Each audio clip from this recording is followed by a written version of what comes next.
রাজধানীর আইনশৃঙ্খলা পরিস্থিতির খবর জানাতে এই মুহূর্তে আমাদের সাথে যুক্ত হচ্ছেন সহকর্মী সুলতান মাহমুদ আরিফ। আরিফ, নিশ্চয়ই আপনি সকাল থেকে ঢাকা শহরের বিভিন্ন অঞ্চল ঘুরে দেখেছেন। আগামীকাল শেখ হাসিনার রায়কে ঘিরে ঢাকার আইনশৃঙ্খলা পরিস্থিতি কেমন, রাস্তাঘাটের কি অবস্থা, গাড়িগুলো স্বাভাবিকভাবে চলছে কিনা?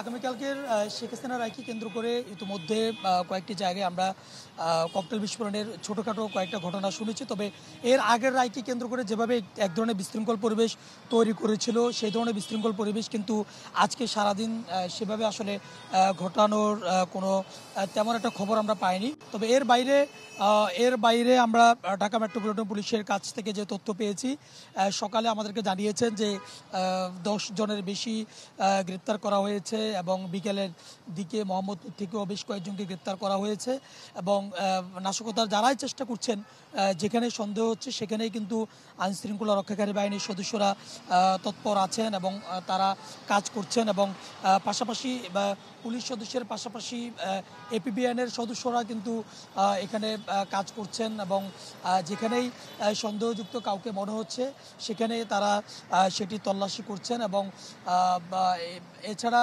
সকাল থেকে আমরা যেমনটি দেখেছি যে আগামীকালকের যে রায়টিকে কেন্দ্র করে কোনো ধরনের আসলে ঝটিকা মিছিল কিংবা কোনো ধরনের যে আওয়ামী লীগ ছাত্রলীগের যে মিছিল, সেই মিছিল কিন্তু বের হয়নি।